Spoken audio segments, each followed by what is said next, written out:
បាទថ្ងៃនេះខ្ញុំចង់ប្រាប់ពីរបៀប transfer ឯកសាររបស់ iPhone ពីទូរស័ព្ទចាស់ទៅទូរស័ព្ទថ្មីដំបូងឡើយយើងបើកទូរស័ព្ទ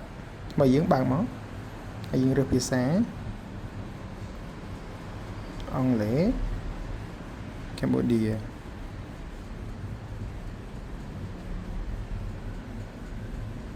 ហើយយើងចុច continue មកទូរស័ព្ទចាស់យើងនេះយើងត្រូវបើក Bluetooth ជាមួយ Wi-Fi វានឹង load មកយើងចុចមកបើយើងមាន passcode យើងវាយ passcode តែបើអត់មានទេយើង scan មុខបាទបន្ទាប់ពី scan មុខហើយយើងយកអាវងមូលនេះមកដាក់មួយទូរស័ព្ទថ្មីយើងនេះហើយវាស្គាល់គ្នាបាទតោះមកយើងចុច set up for me យើងវាយ passcode ចាស់របស់ទូរស័ព្ទយើងតបវាយ passcode ហើយវាកំពុងតែដំណើរការ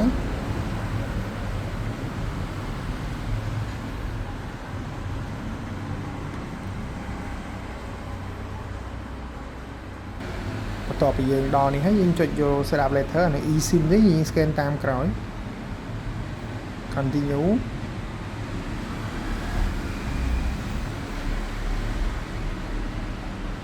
កន្លែងមុខនេះយើងចាំ scan ក្រោយក៏បានដែរ continue ទៀតវាចាប់ផ្ដើម set up account ឲ្យយើងតើយើង set up account ហើយយើងចុច agree មក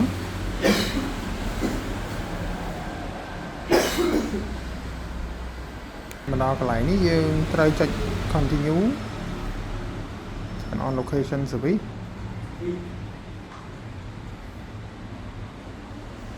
set up later continue រហូតកន្លែងហ្នឹងគឺយើងចុច continue វារហូតតតែវាចេញនាទី continue ទៀត